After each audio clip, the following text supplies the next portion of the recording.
toi notre Seigneur Jésus-Christ. Nous te bénissons davantage, oh Dieu, cet après-midi, oh tu as eu à permettre que nous puissions être dans ta présence. Nous avions prié, tes enfants t'ont dû leurs problèmes, leurs requêtes, mais le moment est venu où nous voulons tous écouter ta parole, où nous demandons ton assistance, oh Dieu, afin que tu puisses nous assister, que tu puisses nous aider, Père bien-aimé, afin que, oh Dieu, même pour 45 minutes que nous allons devoir parler, que ton esprit soit avec nous dans la salle.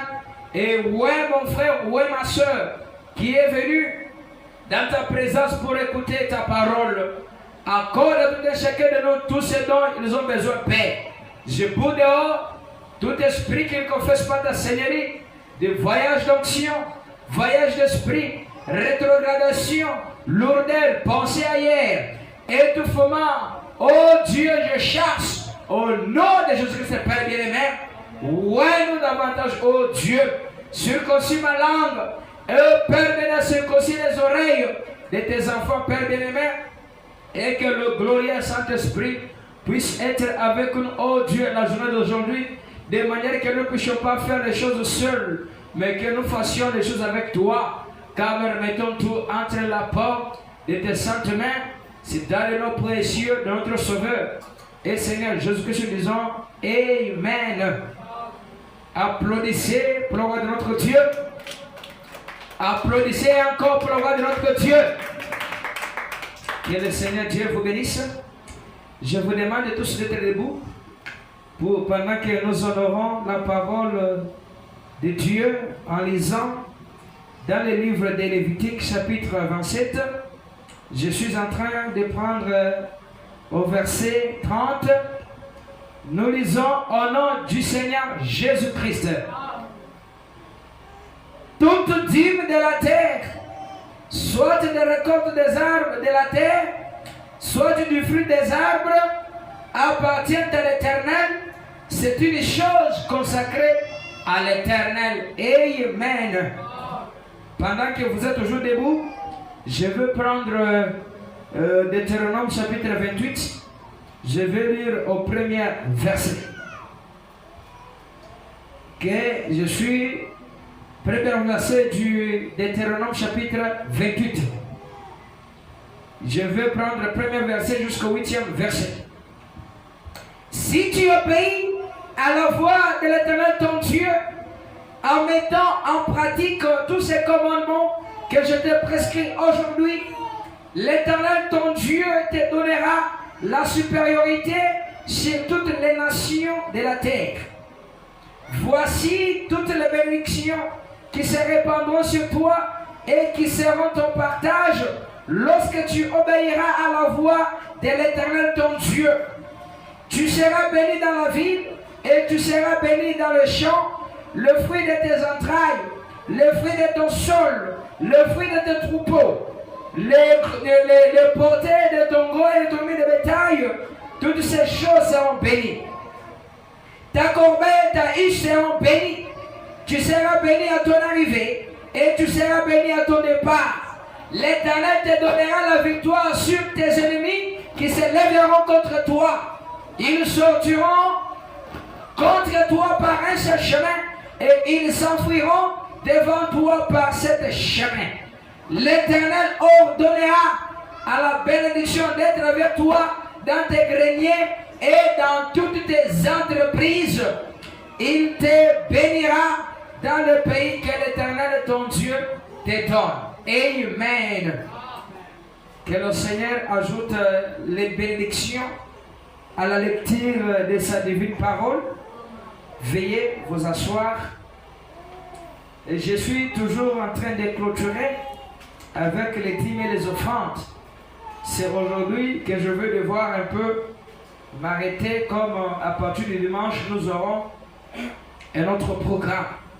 Alors je vais un peu chuter aujourd'hui en prenant quelques points, puisque hier nous avons eu à toucher certains points qui nous montrent que tout chrétien doit payer ses dîmes, car Jésus-Christ avait payé sa dîme, de même que William Branham aussi. Et nous avons eu à lire l'écriture où le Seigneur Jésus-Christ a payé sa dîme. C'est lorsqu'il était arrivé devant la barrière et qu'il devait payer l'impôt.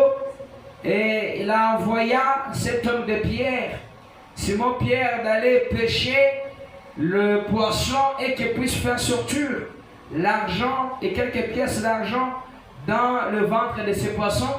Et Jésus a ordonné à Simon Pierre de payer l'impôt. Et il faut vraiment dire, alors cet acte-là, c'était la dîme que le Seigneur Jésus-Christ a eu à payer. Et Jésus, à son temps, a payé ses dîmes. Parce que Dieu, il reçoit ses dîmes et il donne maintenant sa dîme à ses serviteurs que lui-même a établis.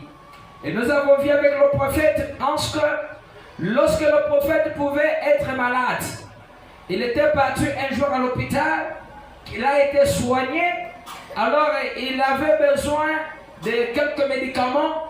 Il était parti voir un certain monsieur appelé Manson, et ce monsieur Manson ne connaissait pas Frère Branham, et Frère Branham aussi ne le connaissait pas. Et que Frère Branham était parti devant ce monsieur Manson pour emprunter le médicament. Il avait pris la dette d'environ 300 à 400 dollars à ce monsieur Manson. Et il avait essayé un peu de travailler pour ne pas trouver quelque chose. Et je peux, mon frère Branham, aller voir le monsieur Manson, disant que, mon frère, monsieur, je n'ai pas encore trouvé quelque chose, mais je me débrouille, je me bats, je travaille pour que j'aie quelque chose. Ce que tu dois savoir, monsieur Manson, j'ai le devoir, premièrement, envers Dieu, je lui dois ma dîme, puis j'ai mes dettes à payer. C'est la raison pour laquelle, monsieur Manson, dès que j'ai l'argent, je vais d'abord soutirer ma dîme, le prélever à Dieu, puis je prendrai l'argent de ta dette, je prendrai maintenant ta dette, venir te le donner. C'est pourquoi il faut vraiment dire, donner à Dieu la première place, quand bien même les choses peuvent marcher ou pas. Et là, c'était notre 5e point, que tout chrétien doit payer ses dîmes, car Jésus a payé ses dîmes de même que Branham. Il a payé aussi ses dîmes. C'est la raison pour laquelle tout celui qui s'appelle chrétien a le devoir de payer ses dîmes. Et aujourd'hui, je veux prendre les derniers points dans les derniers sous-points. Dans ce 5e point, dans notre premier chapitre qui est le dîme, qui s'intitule le point de tout chrétien doit travailler et payer ses dîmes, car William Branham le faisait aussi.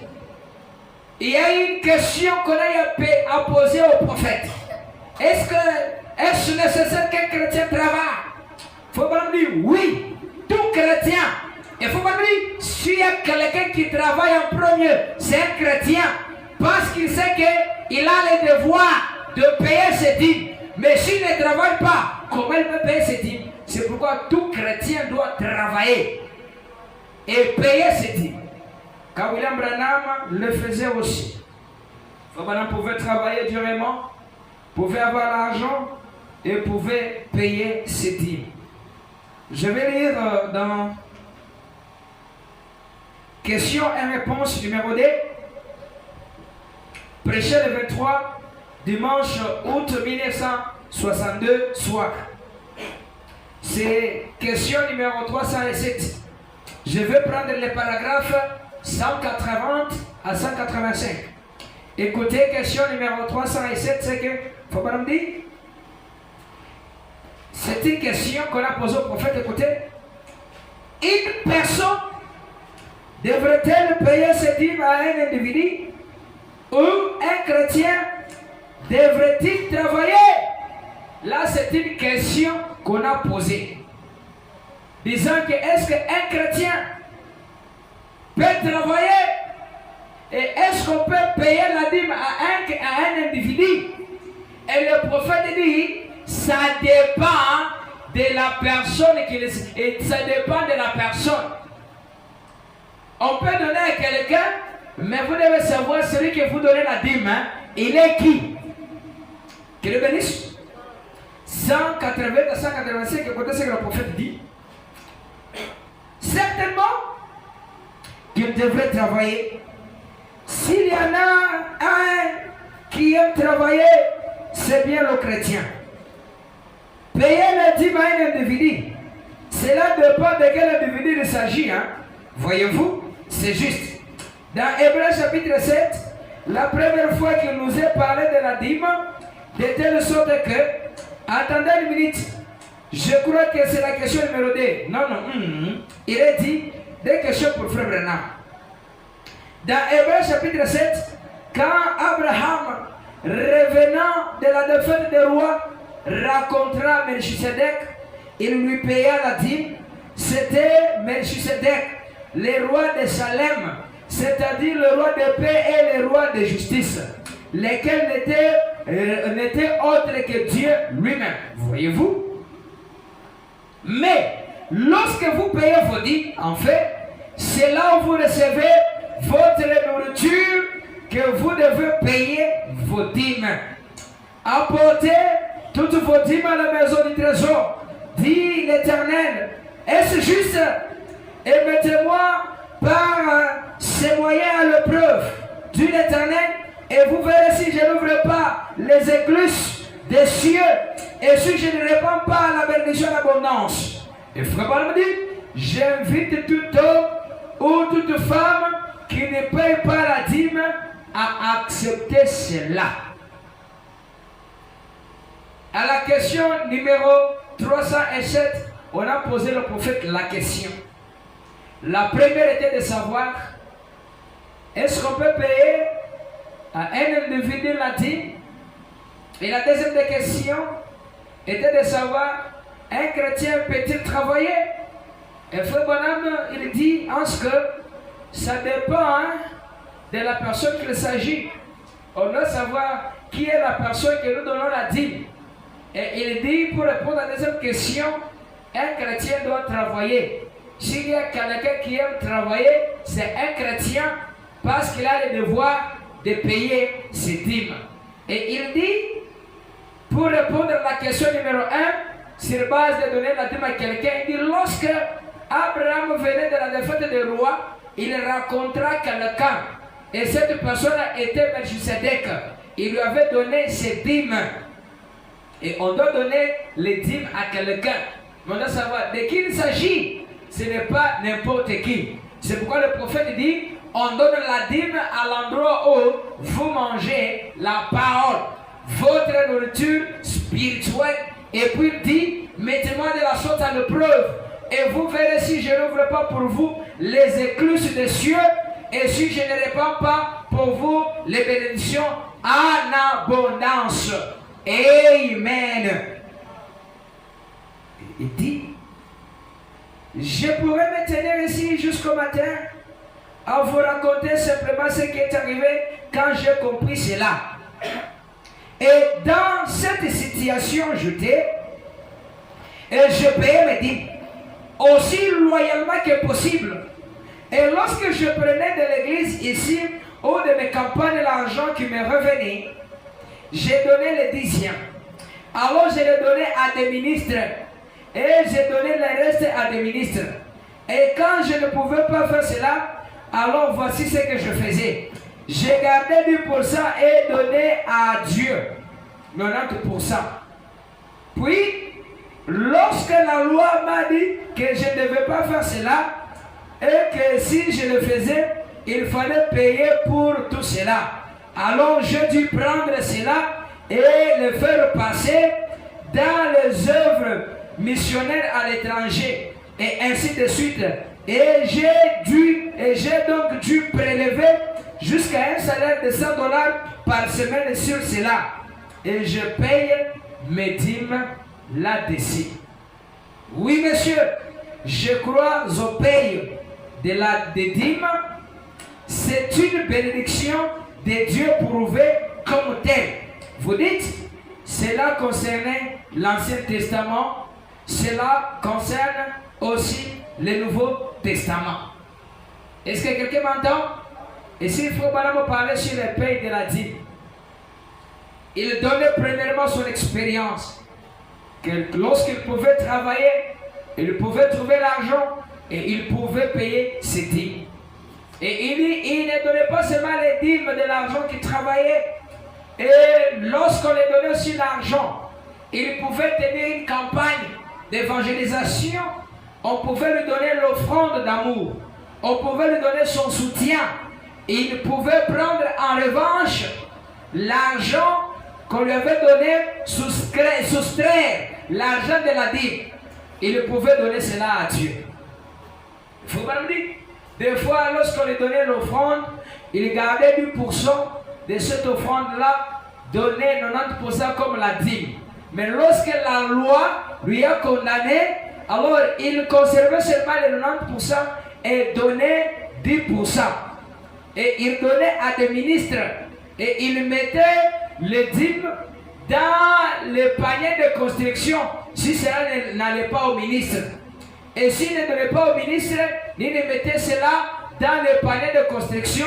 Il envoyait cette dîme-là pour l'œuvre missionnaire. C'était la dîme des dîmes qu'il prélevait à Dieu. Amen. Quelqu'un est-il ensemble avec moi? Alors, je vais prendre directement le point 6. Manque d'observation de la dîme. Parce que beaucoup de gens manquent d'observer la dîme. Parce qu'il faut, madame, dire, payer seulement la dîme au pasteur et ça suffit. Les gens, des fois, s'organisent. Oh, qu'on commence à payer le pasteur, il n'y a pas de mal à ça. Mais il faut, madame, dire, premièrement, payer la dîme et les offrandes au pasteur, et cela suffit. Et après que vous aurez payé votre dîme et votre offrande, alors autre chose suivra par après. Même frère Branham, l'église il est payé $100 par semaine, hormis à part les dîmes et les offrandes. Mais si vous dites que non, qu'on paye seulement le pasteur pour ne pas payer les dîmes et les offrandes, vous êtes à côté. Je vais lire dans l'âge de l'église de Perdam, prêché mercredi 7 décembre 1960. Je prends le paragraphe 130. Faut bien me dire. Or, organiser des soupers de bienfaisance, des soirées dansantes au sous-sol et toutes ces choses-là que l'on fait pour payer le pasteur et tout cela n'a jamais été le plan de Dieu. Si l'on enseigne simplement aux gens de payer leurs dîmes, cela suffirait. C'est cela le plan de Dieu. Et Dieu a un plan, mais l'homme veut faire son propre plan, hybridant les plans de Dieu. L'homme aime mélanger le plan de Dieu. Tandis que Dieu a un plan et chaque vrai chrétien doit suivre les plans de Dieu.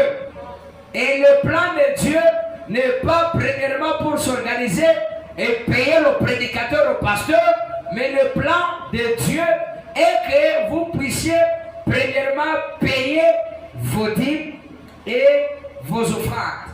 Et cela suffirait. Ne mélangez pas les plans de Dieu.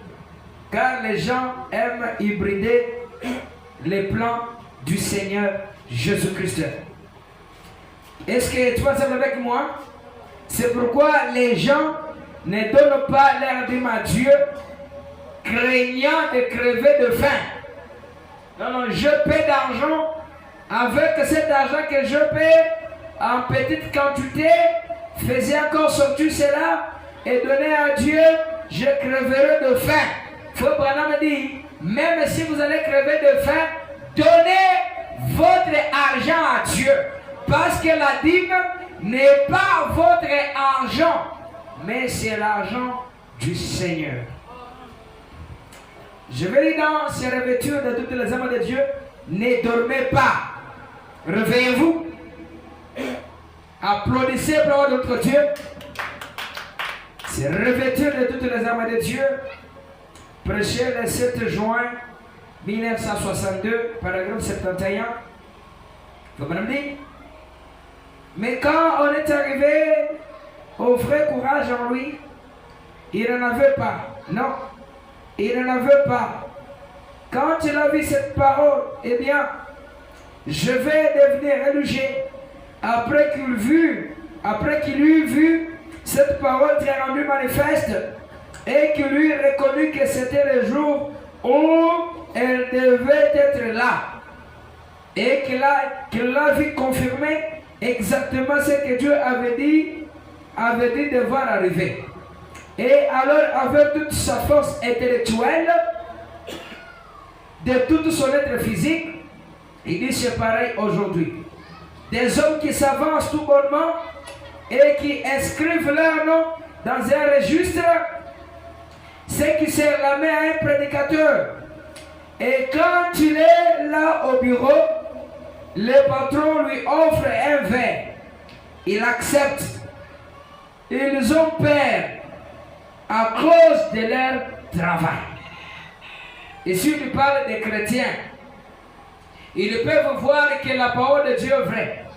Ils peuvent voir Dieu se manifester. Les gens peuvent voir la parole de Dieu être rendue manifeste. Mais les gens ont peur de croire et de soutenir cela. Et il dit, vous pouvez voir un chrétien, lorsqu'il est au boulot, son chef, son patron, son supérieur lui propose un verre. La boisson, l'alcool, le vin enivrant. Vous allez voir le chrétien consommer cela, faire des bêtises dans le but de conserver son emploi. Car il a peur de son travail.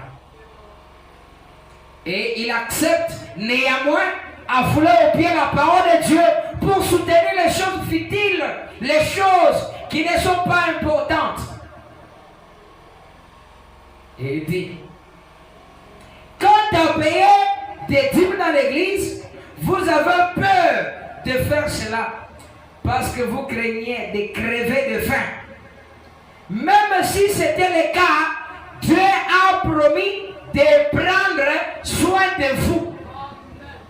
Même si vous n'avez pas l'argent, vous avez trouvé 10 000 francs, 20 000 francs, même s'il faut que vous crevez de faim, prélevez d'abord les dîmes à Dieu, car Dieu a dit qu'il prendra soin de vous. Dieu a promis de veiller sur vous. Quand est-ce? Lorsque vous observez les commandements de Dieu.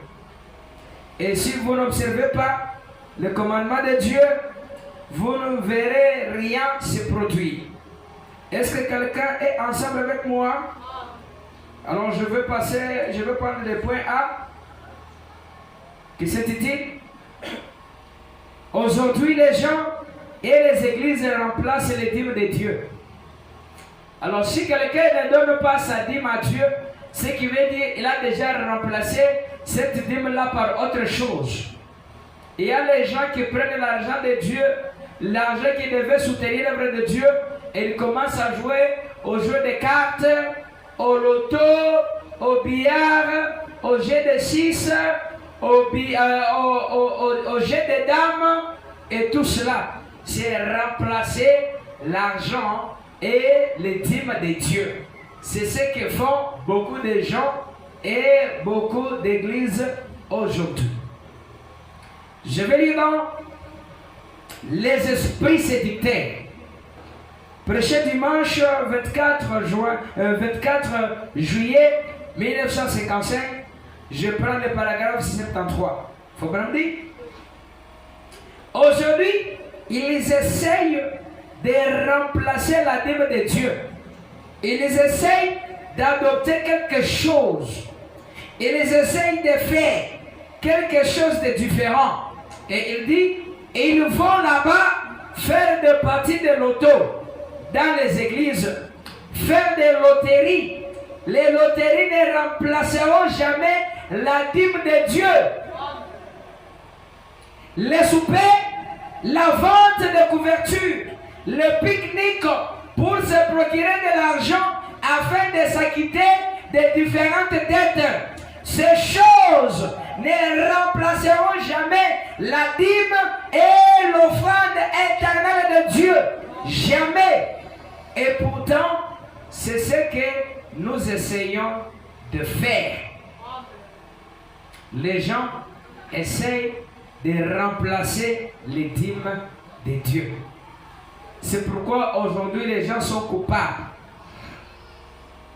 Ils ont la dette de Dieu, mais ils craignent la pression des gens. Comme j'ai la dette des gens, que je termine d'abord la dette, Dieu est après. Il faut là, c'est remplacer la dîme de Dieu. Et la dîme de Dieu ne peut jamais être remplacée par quelque chose.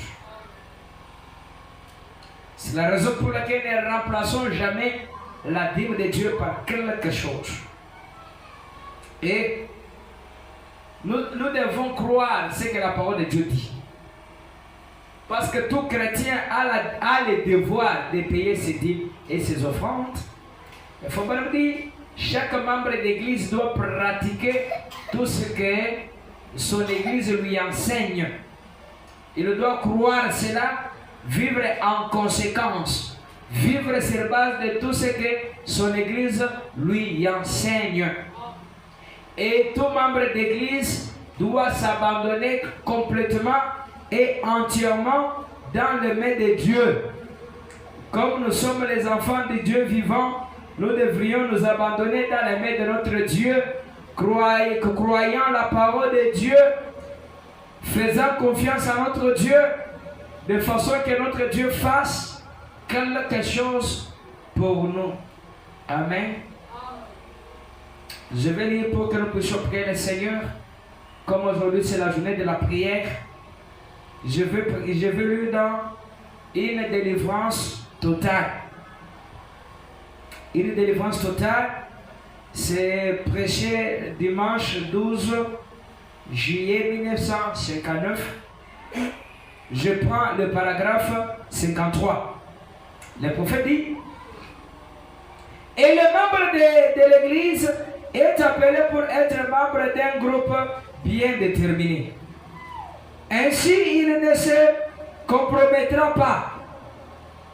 Si l'église croit que nous ne devrions pas jouer au jeu d'argent, alors ces membres ne devraient jamais toucher à un jeu de cartes.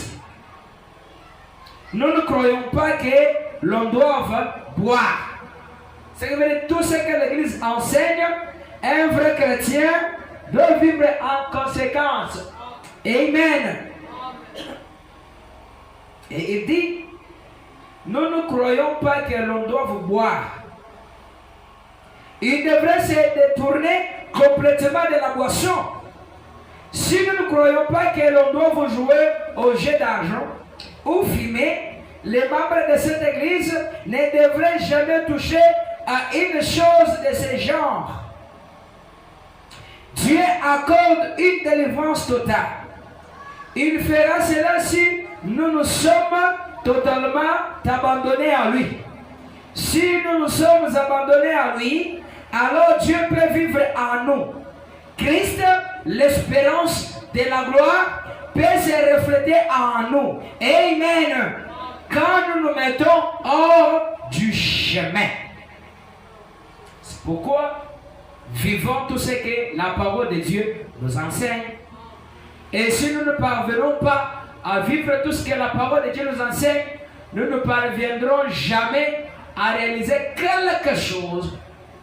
Et chaque chrétien doit vivre en conséquence, suivant tout ce qu'on lui enseigne. Et s'abandonner complètement à Dieu. Et pour s'abandonner à Dieu, il faut quitter hors du chemin et laisser le Saint-Esprit lui-même entrer en chemin afin de vous donner tous ces dons excellents dont vous avez besoin. Et il dit, si nous nous abandonnons à lui, alors Dieu peut vivre en nous. Christ, l'espérance de la gloire, peut se refléter en nous quand nous nous mettons hors du chemin. Alors, nos pensées sont ses pensées. Est-ce que vous êtes ensemble avec moi? Vous êtes ensemble avec moi? Et dit, si nous nous abandonnons vraiment à lui, nos pensées sont les pensées de Christ. Et frère, pouvez-vous vous imaginer Christ en train de boire, en train de mentir, en train de se voler, de se tromper? Ça ne peut pas se faire. Mais si les gens aujourd'hui ne parviennent pas à vivre la parole de Dieu, c'est parce qu'ils sont un peu éloignés de Dieu. Et frère dit, si l'homme est loin de Dieu, il peut faire quelque chose que l'homme normal ne peut pas faire. Si on est réellement près de Dieu et que nous nous sommes réellement abandonnés à lui, nos pensées sont ses pensées. Et il dit, alors nos pensées sont ses pensées. Pourriez-vous vous imaginer Christ vivant ou jouant à la carte? Ainsi, si notre esprit est une partie de son esprit, il veut que cela soit sur base de notre confession. Mais vous laissez le diable venir prendre le dessus. Lorsque vous commencez à douter sur la parole, vous laissez le diable venir prendre le dessus. Lorsque vous dites que non, cet argent ici ne suffit pas pour résoudre les choses, ça serait impossible que je fasse sortir là-dedans la part de Dieu. Vous laissez le diable de Satan prendre le dessus. Lorsque vous dites que non, je sens mon corps est faible, je ne saurais pas aller à l'église, vous laissez le diable de Satan prendre le dessus sur vous. Il dit, mais vous laissez le diable venir prendre le dessus. Et dans votre cœur, enfant, vous savez toujours que vous avez tort quand vous faites ces choses. Amen. Au fond de nous, lorsque nous ne vivons pas la parole de Dieu, chaque vrai chrétien sait qu'il a tort. Chaque personne, quand tu t'absentes à l'église, là au fond de ton cœur, tu es convaincu que tu as tort. Mais si on a tort, parce qu'on ne vient pas à l'église, si on a tort, parce qu'on ne prie pas dans la maison, qu'est-ce qu'on doit faire? C'est de revenir à Dieu. Revenez à moi et je reviendrai en vous, dit l'Éternel des armées. Mais quand est-ce que le diable de Satan va échouer? C'est lorsque nous nous abandonnons complètement. C'est pourquoi cette journée du jeûne et de la prière, abandonnez-vous à Dieu. Dites à Dieu, je m'abandonne. Je viens à toi. Fais quelque chose. J'ai besoin de te voir. Et vous verrez que Dieu fera quelque chose avec vous. La raison pour laquelle je vais vous demander de vous mettre debout. Nous allons chanter. Et puis, après avoir chanté, nous allons entrer encore dans la prière. Amen. Que le Seigneur Dieu vous bénisse.